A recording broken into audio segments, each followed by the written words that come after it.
Great. Thank you so much, Mitali, for joining us. First, apologies to all our viewers for the technical glitches. As much as Zoom and all the technology makes our lives easy, it also leads to certain delays sometimes, and we really apologize for that.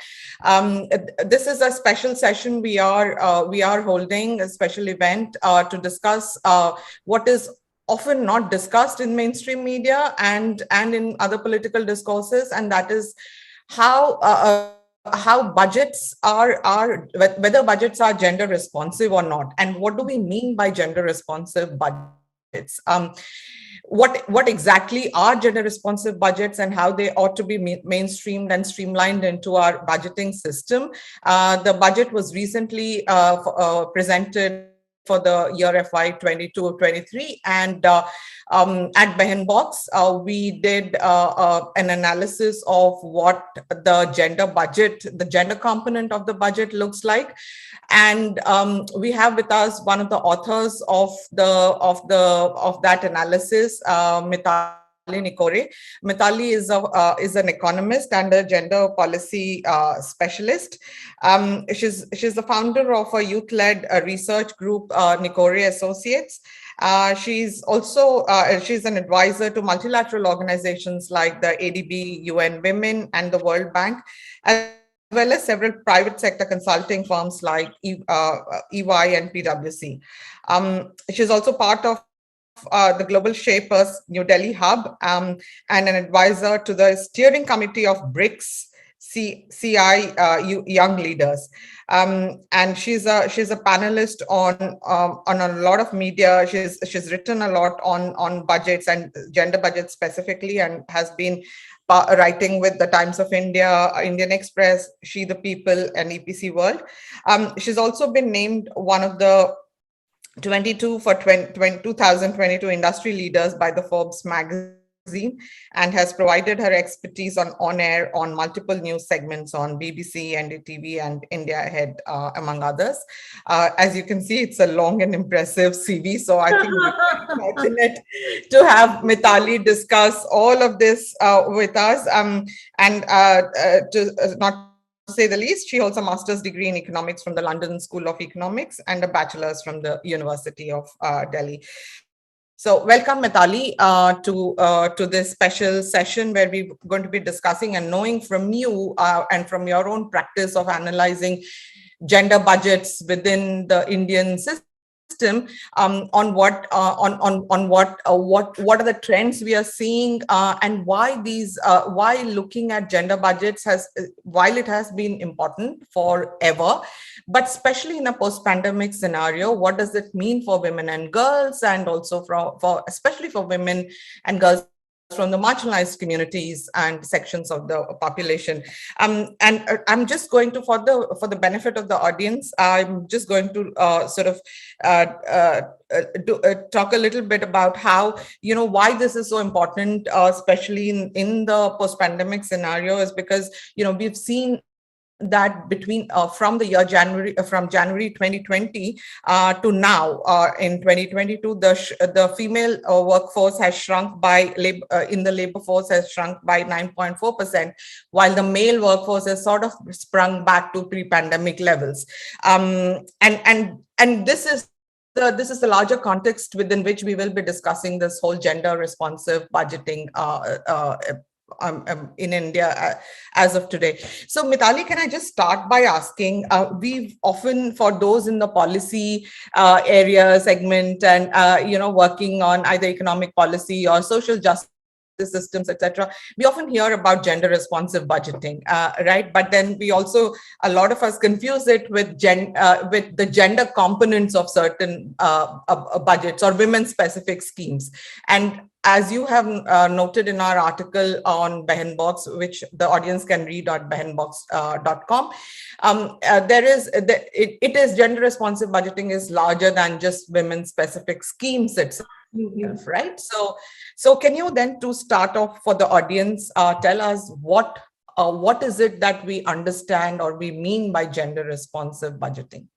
So, first of all, Bhanupriya, thank you so much for, collaborating with me and with Nikore Associates on, on this piece and on really raising awareness about gender responsive budgeting. Because, this is the part no one likes to talk about when it comes to gender equality, isn't it? Like, where is the money going to come from? And in a lot of cases, when we're talking about gender budgets, it's essential because public sector funding is still the largest component of gender sensitive programming. It's not as though a lot of the programs that are being supported through the central government's budget will have funding from anywhere else. So whether you're talking about the domestic violence one stop shelter scheme, or you're talking about the women's health schemes, or you're talking about police women and safety projects and Nirbhaya, which this year has been discontinued. These funding and this money is essential to keep gender equality programs running. So this is the first reason we should be interested in the gender budget, isn't it? That this is still the dominant source of financing for pretty much all of the gender equality initiatives in the country. I mean, that's just mind boggling, isn't it? Like, it's not like you have money coming in from the private sector. It's not like you have state governments who are very liquid, post COVID, especially. So, this money, this 1.7 lakh crores of the gender budget, is very important for women's welfare and for the welfare of persons of minority genders in general. Now, let's look at the concept of what is a gender budget. See, India's gender budget is very good. It's amongst the best in the world. And a person like Dr. Lekha Chakravarti and some of the other, scholars have been the leaders in designing this gender budget statement. So this gender budget statement, which comes out with the union budget each year, is really the centerpiece of for academics and observers like myself to study the gender budget. But often what happens is that people think that this statement is synonymous with gender budgeting. But in order to arrive at this statement, you have to do a lot of effort, right? You have to sort of think about the fact that, okay, how am I integrating gender into different schemes, into different ministries, into different areas? And then I'm able to write it in the statement. So to think that the gender budget statement is equal to gender responsive budgeting is wrong. Gender responsive budgeting is a wide concept where we try to integrate gender into all of the government programming. Where we say that, okay, if your government is coming up with a scheme to set up roads, please make sure we have street lights, because that's how it will actually benefit women. So it's not about just having that gender budget statement, which is extremely important, essential, and important for us to review that and to know, but to also ensure that in general, there's a consciousness amongst the policymakers when they're designing schemes that all the benefits of the scheme should not be cornered by one group or the other. It should be going to a mass of people who are in need, and women happen to be disproportionately represented amongst those vulnerable groups which are in the need. So that's one way of looking at gender responsive budgeting from a wider lens. And as you said, is it about women's schemes only? No. We are trying to move away from this approach of women only versus, towards integration. It's like thinking about the seats or a bus or a metro, right? What is the easiest solution to provide women security when they are traveling on a metro? Please give them their own compartment. But then what you're doing in a circumstance like that is excluding women from the other 7 compartments and clustering them into that one compartment while ensuring that the benefits of the whole metro, 7/8 of that metro, is then going to the men, if 1/8 is segregated for women.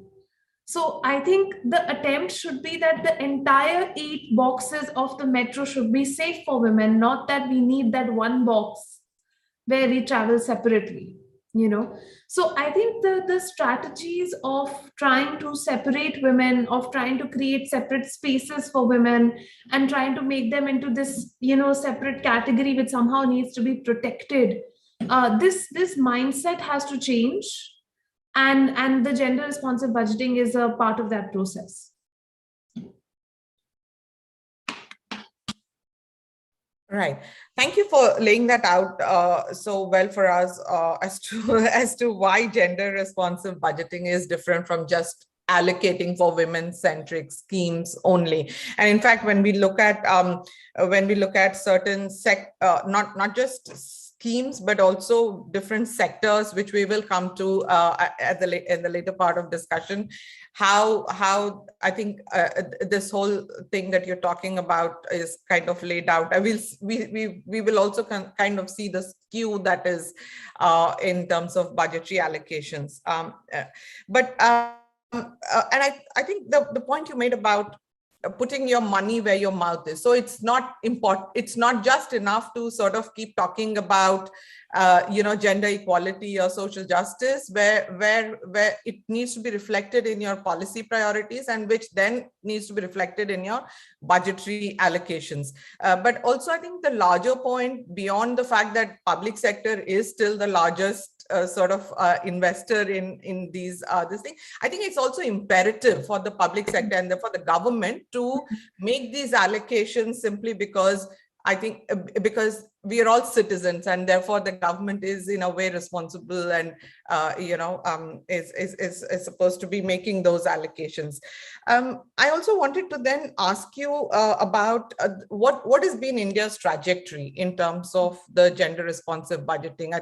You mentioned in your article that it was first conceived and implemented in 2007. So what has been India's trajectory in terms of its adoption in its entirety or even partially? So I think, Bhanupriya, I think India has been really amongst the best globally on, on adoption and on declaring transparently the allocations in the gender budget. So it's a very transparent budget. It's a very clear budget. It's easy to understand, to read. In fact, I've done a review of almost 90 gender budgets globally. And half the time you're just looking for documents, even in the US, like, because in the US budgets, you never actually have a proper budget document that comes out like this. So you're constantly just scrambling to put these numbers together. So it's very good the way the data is presented. So I think that is great, and that is a precedent that was set in 2005, and it has been continued, and improved throughout this time, over successive years. So I think that's the positive. But the quantum of the budget is very low. And also the other issue that we find is, so in terms of the quantum of the budget, we typically find every year, and we've shown this in the article, we've, given some very interesting charts around this, where we've, done the, sort of math, and we've shown it that the quantum of the gender budget is less than 1% of GDP. It has been less than 1% of GDP consistently since gender budgeting began, with this gender budgeting statement. And it has been less than about 5% of the total public expenditure, the total budget. And in fact, the year 2020 kind of stood out, because that was the year in which, for the first time, we reached 6% of, the total public expenditure. And so exciting, right? We exceeded by 1 full percentage point. And that was thanks to the PM CARES program, because the PM Garib Kalyan Yojana. CARES is the fund. So the Garib Kalyan Yojana in 2020, which was the scheme that was a short-term scheme to support women and other vulnerable sections, the direct cash transfer program, the Jan Dhan Yojana, and the Ujjwala Yojana, which provided free gas cylinders to households, and in the name of the woman. So these were two very important schemes that that pushed up the gender budget expenditures. and were extremely, I think, one thing which I have to give credit for to to this government and to this administration, especially the bureaucrats who implemented. We spoke to so many women at Nikore Associates post COVID to understand the impact, and they all had received that 500 rupee direct cash transfer. It may have been small, it may, we may all sit and criticize that, oh, it should be more, and we should give more protection and support, etc. That's all fine, but at least that money was received by the women in those Jan Dhan accounts, and they were able to use it over time, maybe not immediately in the lockdown, but they were able to use it later, and it was a crucial support at that time when it was needed. So the point is that was the year when we finally saw it breach the 5% mark. But following that, and this year, it has been lower in 21 and 22, back below 5%.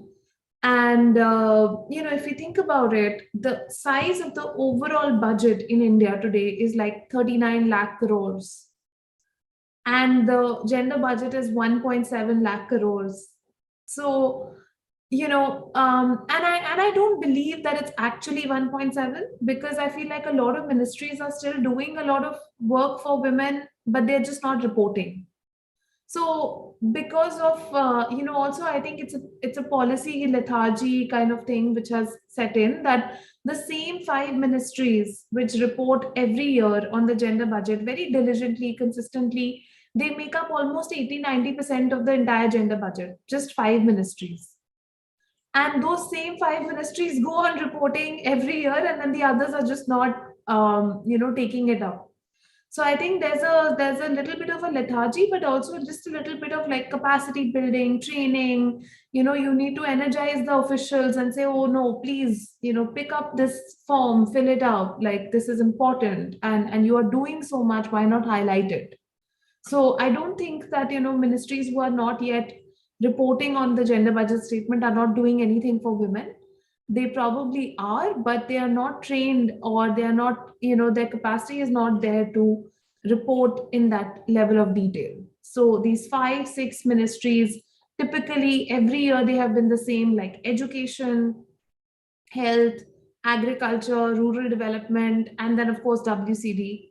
And in fact, you'll be surprised to know that it's not women and child development which makes up the largest proportion of the gender budget. It's actually the Rural Development Ministry, because of the Narega scheme, which is currently the one scheme which gives the maximum benefits to women, across the country.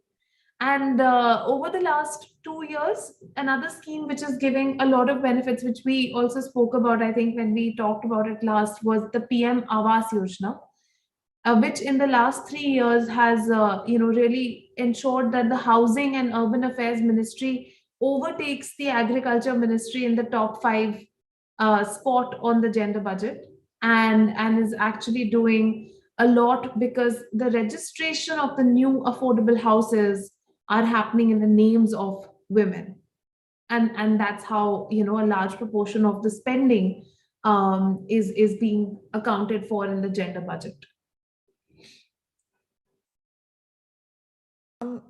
Thank you for that, Mitali. In fact, there were a couple of things that really caught my attention when you were talking about this.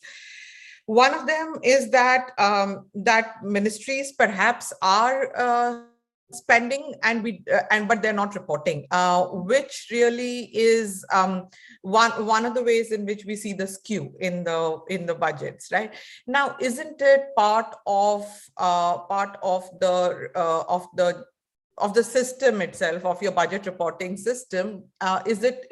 Is it not mandatory for ministries to report? Of course, you talked about the question of capacities, how whether they do or do not. But and if it isn't, then would you believe that making it mandatory would force these ministries to sort of then report better, so that we have better quality data on how much is actually being allocated for women? So, this is exactly the debate, and has been raging for a while.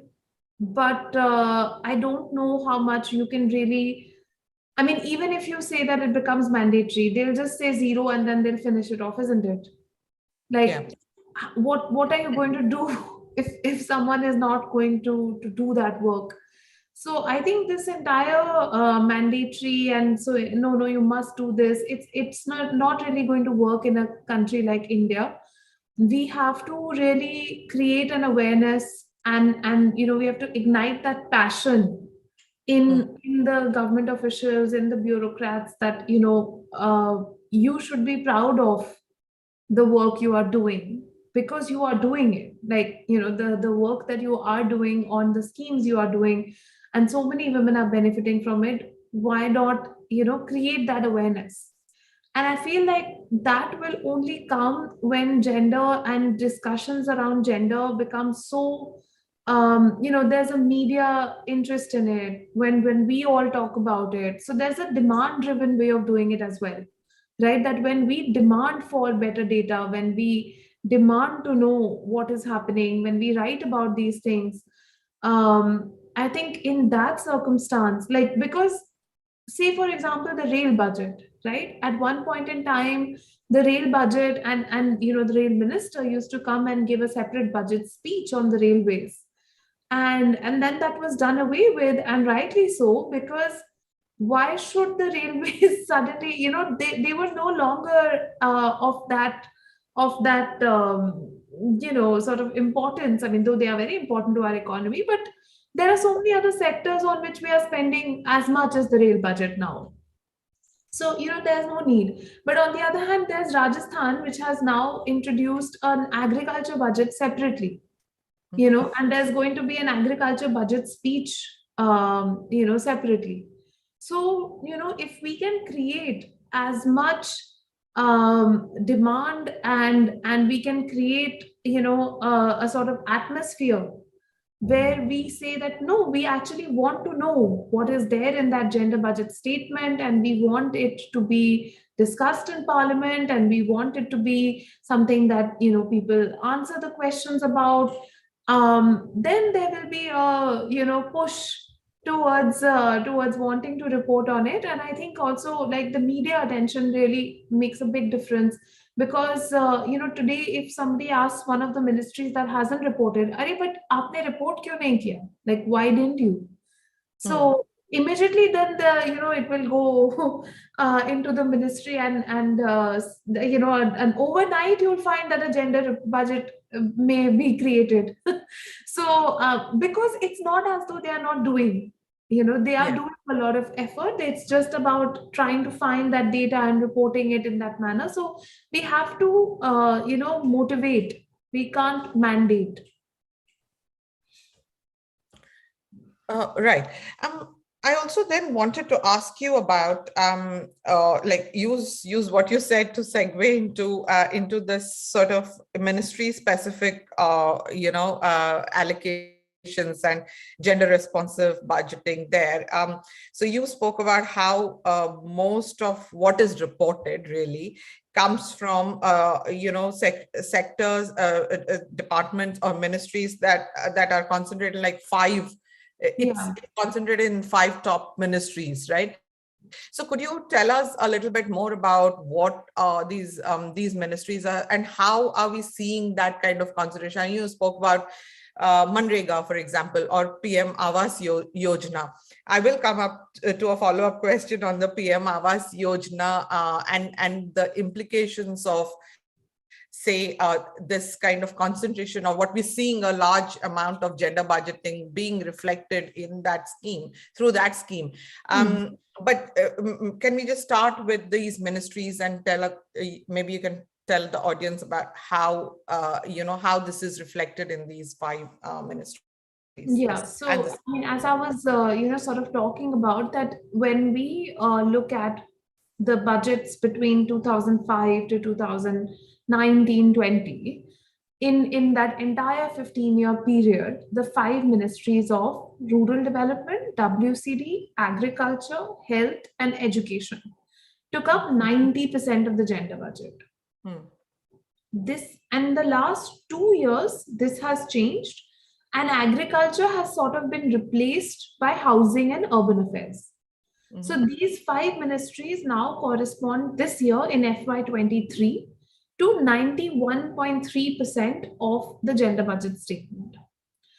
And when we look at each of these ministries, that rural development, etc. So what is it? What are the main schemes that really stand out? The one for rural development is really Narega, right? WCD has a number of schemes which find mention in the gender budget, like the Saksham Anganwadi and Poshan scheme, midday meals, Samagra Shiksha, and reproductive health, and then Samarthya, Sambal, all these. So Samarthya and Sambal are like flagship schemes now, because, and then there's a Shakti scheme, Mission Shakti, which has been launched this year.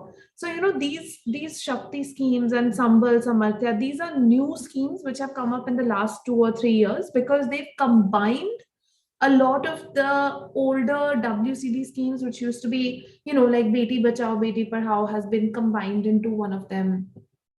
And so they have become umbrella initiatives. And this is something that, the finance minister also mentioned in her speech this year, that they've done a lot of streamlining of the schemes. Now, it remains to be seen whether it will actually help the implementation of these schemes, because like with Beti Bachao, we clearly knew what the impact and what the objectives of that were. But with Sambal and Samarthya, I think they are yet to be defined, and we haven't seen any kind of documents coming out on what is the aim of these umbrella schemes. So, and especially also Mission Shakti, which is going to deal a lot with violence. So, so these are really big portions of the gender budget, but they also need to be a little more defined since they came out as they became umbrella schemes. Portion 2.0, the entire Saksham Anganwadi scheme, is also something that the finance minister talked about in her speech, where she said that 200 Anganwadis are going to be upgraded this year. And, again, in that scheme, what is the upgradation that's going to happen of the Anganwadis? What about the wages of the Anganwadi workers? Because they are still considered volunteers, they're not actually workers. What is the role of state governments? Because again, like, this is a centrally sponsored scheme, so which means that the implementation is still with the states, and the states can of course come up and make their own rules around it, and also supplement the funds of the center. So I think the Anganwadi scheme is also a very crucial scheme, not only because of the child health component, but also because in the NEP now early learning is with Anganwadis. So early childhood learning is also with them. So there's a huge vision of what Anganwadis are supposed to be doing, and many of them have been shut during COVID. So they are now starting to reopen, and after the third wave again, and now it remains to be seen, what are we going to end up with. So, so these schemes, of course, are taking up a large proportion of the gender budget. And as we were discussing, then there's PMAY, which we can then come to. Yeah. Yeah.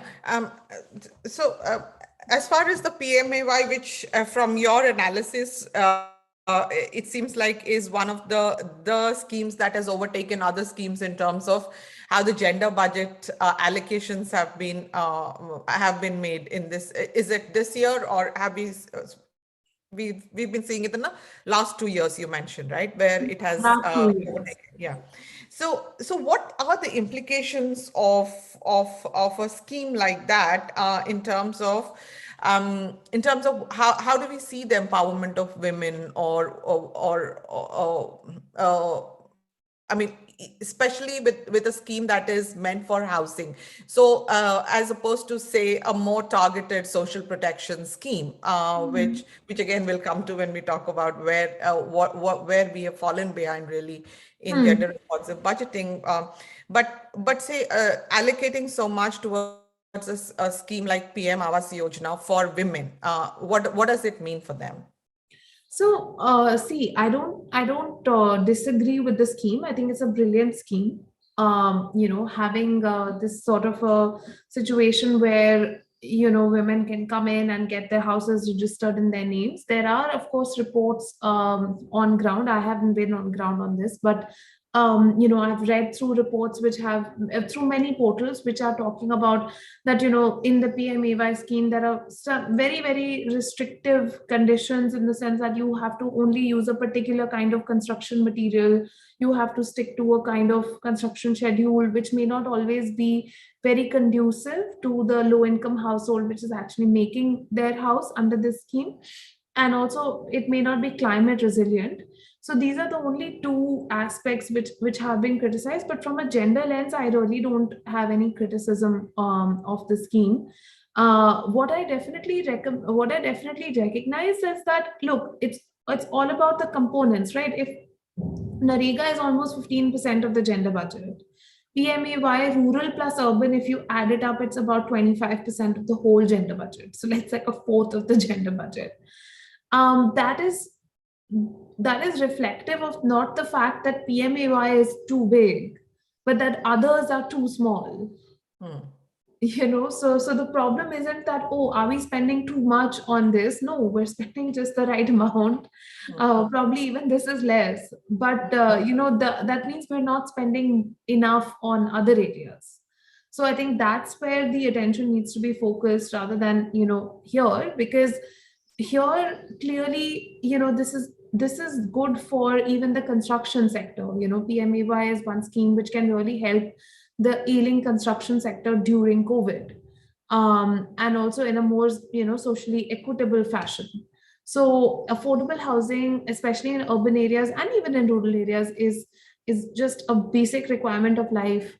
As we say, roti kapda makan, it has been the narrative from the beginning, and this is addressing really the makan narrative of it, and it's important.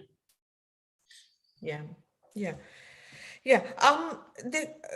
Like going further into this. So we talked about whether this is more and other schemes were less.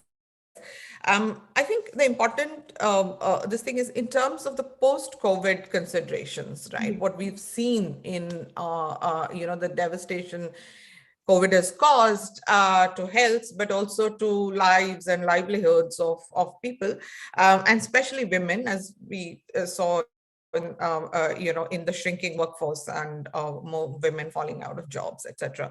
Um, One of the points of analysis you mentioned in terms of the trends in the article that you wrote with Behanbox was how it's non-responsive to the post-COVID considerations, and you looked at like 5 key areas in which which probably should have had greater allocations, but they haven't.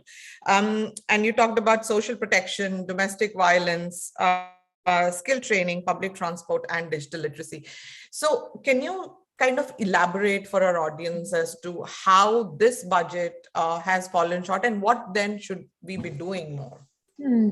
So I think and when I was analyzing these areas, actually I also looked at the main budget statements. So it wasn't just the gender budget, but I also looked at the demand for grants overall, and I was like, okay, even in the demand for grants, maybe these areas, it's not really coming into the fore, they probably should.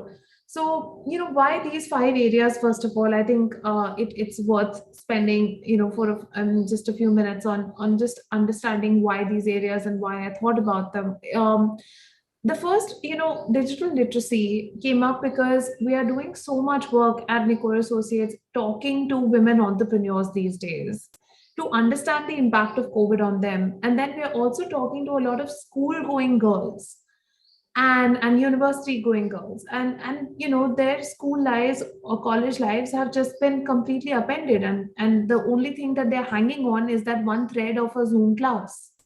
So and with entrepreneurs as well, like the entire effort of going to a physical exhibition and having meetings with suppliers, vendors, buyers. It's all happening online on WhatsApp or not at all. So now, if you are an entrepreneur who doesn't know how to operate your phone, you are not an entrepreneur. You are just stuck in the dark ages. And the growing part of the economy is the digital economy. We will not be relevant if we are not online. We will not sell if we don't have followers on social media. Is so we are entering a completely new economy, and women are getting left behind because they don't have access to the same opportunities that men do, and because the use of devices is governed completely differently when it comes to the social norms that surround them. So it's important that we continue to advocate for increasing digital literacy amongst those who are disconnected, and women tend to be, more represented disproportionately amongst those who are disconnected. So we need to bridge that gap, and we need to get more and more women, especially young women, who have their whole lives ahead of them and want to work and are in school and college, towards understanding the basic digital literacy, but also optimizing the use of devices for their work and for their lives and livelihoods. So that's one aspect, and I think that's something that's recognized by schemes like PMG Disha, which was announced during COVID, and it's a flagship initiative to create digital literacy and opportunities. But their allocation and the gender budget reduced this year. So so that was quite a blow, I think, because that should be one area that we have to keep on, again, it's all keep on digging. We have to keep on motivating. No, nothing can be mandatory. We have to keep on motivating the young women even on ground, that no, no, no, learn it, learn it, learn it. It's You're going to need this. So at some level there is that. Then there is the other aspect of public transport and gender component within public transport. So while it's well recognized that we need public transport systems across the country, there's a huge push towards having more and more metro systems, electronic buses, so electric vehicles coming in for bus transport. We even have, ferry services and stuff like that, which is now starting to come up. I think Maharashtra is inaugurating its ferry services today. But public transport, there's like, I think, one or two projects from public transport around safety of women, which are there in the gender budget, and that's about it. So it's actually a very, very small component of the gender budget. As we have shown, it's like just 0.02% of this year's gender budget, and it's gone on reducing in the last 3 years.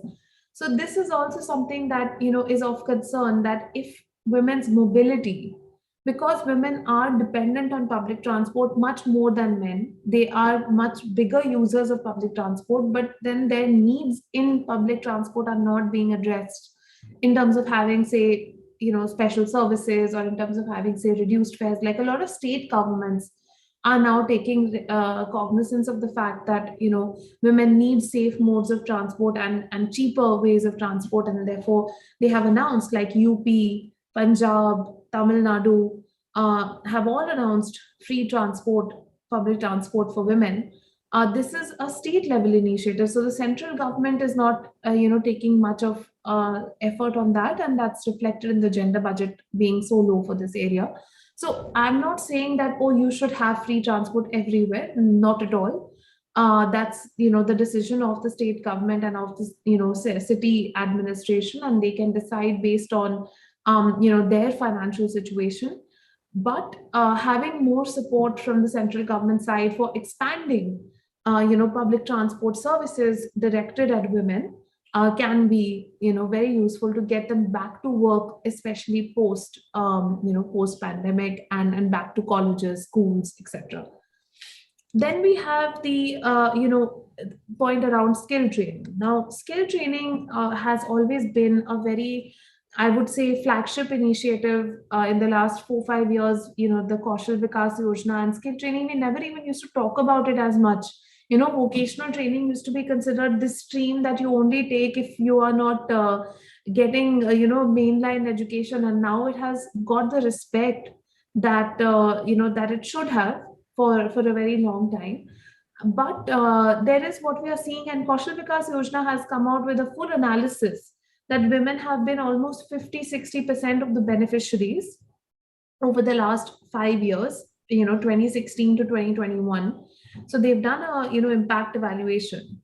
So then why is the gender budget on skill training so low? And that's clearly our issue around reporting coming up again. That clearly the numbers around Kaushal Vikas Yojana were too low, and then we were not clearly looking at reporting the budget very well. The other aspect is also that in skill training, now that the Kaushal Vikas Yojana is sort of coming to an end, where are we going from here? That is not spelled out in this year's budget, and we definitely need to increase the focus back towards women's skill training and broadening, because a lot of the skill training for women is happening in specific sectors like beauty, and that entire sector is taking up almost 70-80% of women who are getting trained.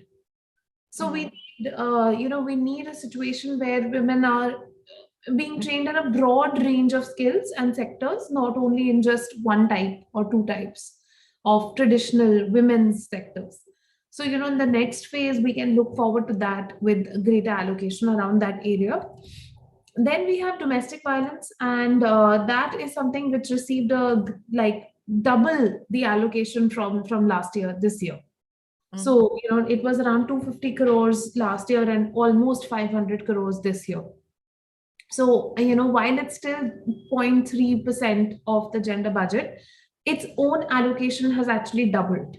The particular scheme around prevention of domestic violence and one-stop shelters, etc. So that's a very welcome development. And I think that somewhere the report that Oxfam did, which actually contrasted the demand vis-a-vis the supply of funds for domestic violence, must have really played a role, because they actually found a finance gap of almost 80% of the extent of domestic violence and prevalence, and then the services available for survivors. So I think thanks to that advocacy, hopefully, I'm sure it played a role, and to the advocacy of a number of other people around violence, we have seen an increase in this scheme, and hopefully in the years to come we'll see more and more of an increase, because this is one area which really is squarely with the government. Like skill training, we can say, okay, you can do it on PPP mode, and here is X amount, and you can leverage in more money from private sector training providers to attract women and do the training. But for domestic violence, there's no one which is going to come in on PPP and say, okay, we're going to provide these services in the private sector, unless CSR funding, starts looking at this, which is tougher to convince people. So this is really one welcome development of the doubling of funds, and I hope it keeps on increasing in this area. And then the last one is around social protection, where we can see that in 2020, social protection became almost 30% of the gender budget, because again of this Garib Kalyan Yojana. And then in the last 2 years, it's just been about 1.5% of the gender budget. But what I feel is here the social protection support was withdrawn a bit too quickly, given the fact that women lost so much during the pandemic. It's not just about the jobs that one loses, it's about the businesses that have shut down. It's about the fact that their husbands or partners or spouses may have lost jobs as well. It's about the fact that their children are not going to school, and then suddenly you have this entire care work burden that's coming on you. So I think it's just the entire gamut of impacts on women, that the social protection schemes like the free gas cylinders or the cash transfers, if they had just continued for some more time, or or in some form or the other, it really would have provided that safety net. uh, because the pandemic is still on. If it wasn't, then why would you and I be doing this on Zoom? Yeah. We would probably be sitting in the same room. Yeah. But it's but it's still on. And the social protection for women maybe was one area where which could have continued for some more time. Mhm. Yeah, but also thank you for laying that out for us so well, Mitali. But also, I one of do you also feel that it's not just the duration, but also the quantum of social protection, where especially the direct transfer, direct money transfer. Yeah. Because there was a lot of talk of also a lot of analysis around how little is 500 rupees, right? And especially with rising food prices and inflation and all of that, fuel prices and all of that. This could have been an opportunity to sort of look at a longer duration, but also a higher quantum of social protection. What's your opinion on that? Yes, definitely. I completely agree with that side of the debate. It's sort of that caring touch Hmm. that one needed, because this was the time when, and this is the time when people are hurting, following the pandemic. And just today, it was a very small incident that happened to me, but I'm still very upset because of it. Is that I have started a fellowship at Nikore Associates, and we've had so many students apply, and then we opened up a few spots for financial aid, because in our all our applicants, almost 70% of applicants said, oh, no, we can't even afford this fees, which is like literally the bare minimum that we have to charge to justify. And for them, even 1,000 or 2,000 rupees for middle class people is now a luxury. So that's what we're hearing. And definitely the income impact of the pandemic is lasting, because Hmm. they had to dip into their savings to survive. So now every expense is, you're so much more sensitive about every small expense, and that is going to reflect in the recovery as well. Because just looking at GDP as a metric for recovery is therefore a little bit misleading, because GDP can always rise even if investments are coming from a concentrated set. But if we are to remain cognizant of inclusive growth ideals, then definitely we have to provide the support to a wider group of stakeholders. And providing cash transfer to women is a easy mechanism of ensuring inclusive growth within the household and within the society. So and Jandhan accounts have been so successful that nearly 60-70% of Jandhan accounts are in the name of women. So, Jandhan is a flagship scheme which has, since 2014, in that way, transformed the access to finance for 200 million or more women. So, we need to keep on spreading it, because it can't be that only 200 million women need it. It should be much more, it should keep spreading. And the cash transfer scheme can actually support in spreading it further. Right. I wanted to quickly also discuss with you the what should be the ideal? How do we look at so two elements of both the gender budgeting itself, which is really the government's prerogative on how it needs to take it forward, but also in terms of making the idea of gender budgeting and gender responsive budgeting much more sort of current, much more mainstream. What can civil society or those outside of the government do? I was particularly taken in by your point about how Oxfam's report and advocacy by other organizations, and the Oxfam's report was a brilliant, eye-opening one, which looked at where the gaps between the allocation and the demand and supply and so on. So what can if we were to make gender budgeting much more current, mainstream, and talked about, what are things that we should be doing? I mean, I think a collaboration like this between a feminist economist like yourself and a feminist publication like ours is a brilliant one, as is a good start, I would think. But how do we then, throughout the year or in the process, or especially during the pre-budget consultation, what are the things we all can be doing together to make this much more happening, really? Yeah, absolutely. No, I think there are a lot of organizations like the Feminist Policy Collective and us and Oxfam and there are, I mean, even UN Women is doing a lot of work on gender responsive budgeting. I'm supporting them on an assignment there. ADB is doing a lot of work on capacity building, so I'm supporting them. There's a lot of work that is happening in the sector on the technical side, but I think, as you said, how do we make it more accessible to people? Because policymakers are doing a lot, and a lot of these organizations are building the capacity, the technical support is there.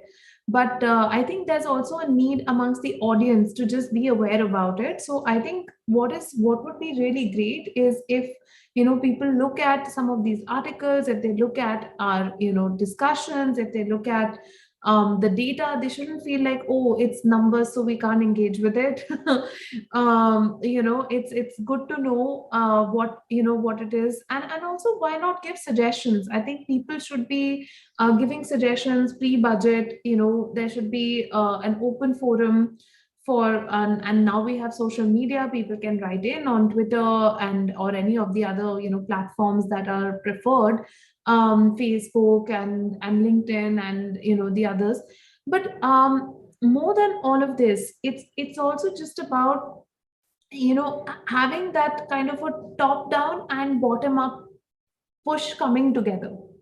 So, Yeah. and that's where the change really happens, right? So, when COVID happened, none of us expected it, but everyone reacted and everyone was like, okay, my house is on fire, better save it, right? Whether it was the government and then everybody coming together. And now, again, we have gone back to that situation where there's a lot of, sort of people are not on the same page. So, what we actually need is to recognize that gender equality is not a partisan issue. Gender equality is a social issue, and all countries are dealing with it. Um, and we need to support every effort, even if it is small, towards attaining, gender equality. And we need to definitely involve a lot more stakeholders. I feel like corporates can do so much more around gender. I mean, they're doing D&I programs, which is for their own employees, but even in their CSR, that's a huge amount of funds that is there. So again, the gender mainstreaming in the CSR. So it's not that you don't have to do education programs. That's a favorite of all the CSR programs. But just have a gender component in that, or widen the ambit and maybe start looking at more social issues like violence. Um, can any corporate really stand up and say that there's no violence amongst its employees? It's not possible, right? So having those posh committees, which again, India has amongst the most detailed sexual harassment at workplace laws, and which have to be ensured and which have to be enforced, but still we have such low compliance in terms of setting up internal complaints committees, and then what happens when someone does actually report, right? And the kind of saga that it becomes. I think as a consciousness, we all have to just say that, look, sometimes enough is enough. When you are doing something for gender justice, like I was in a webinar the other day and I was talking about the fact that, we need to have probably a little more preferential procurement from women entrepreneurs, because, women entrepreneurs should get that leg up. So one of the participants told me, but ma'am, isn't that going to be discriminatory towards the men? And I said, please tell me, when in this sector, in your sector itself, how many women entrepreneurs are you, first of all, going to be able to find to give you these raw materials? He said, maybe two or three. So I said, if you buy from them, you'll still have so much orders that you can give in the remaining part of the year, that your male-led enterprises will also finish, and still your orders will not, be met. You'll still have to probably import. So, but the minute you say that, oh, let's try to give this leg up to somebody who is not, got that privilege, the first thought is, oh no, but how is that equal? But we haven't been equal. Yeah.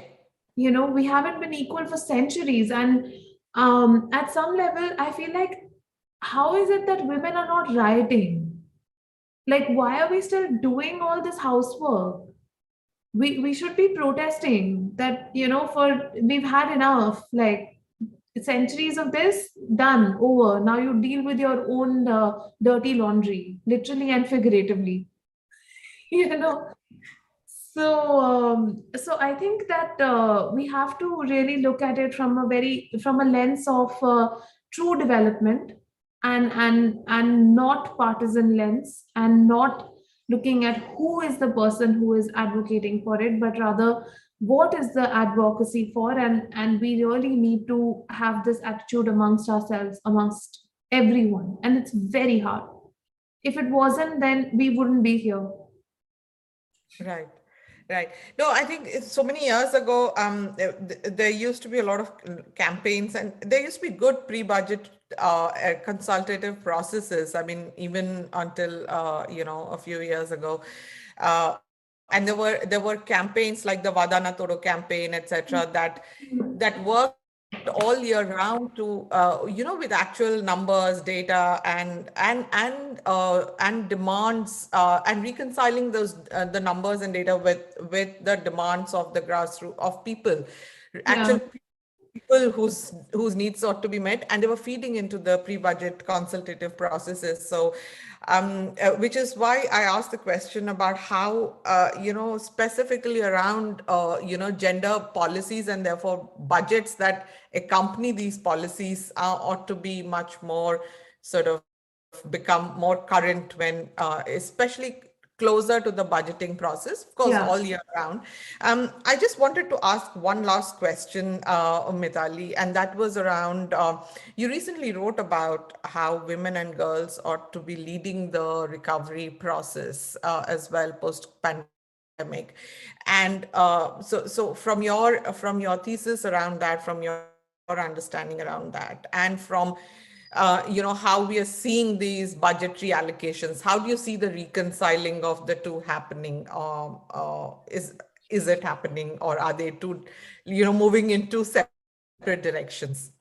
No, I don't think that, so I think, so yesterday also, like when I was on Twitter, there was a lot of trolling. So I said, okay, now I've really become a big celebrity because I'm getting trolled now.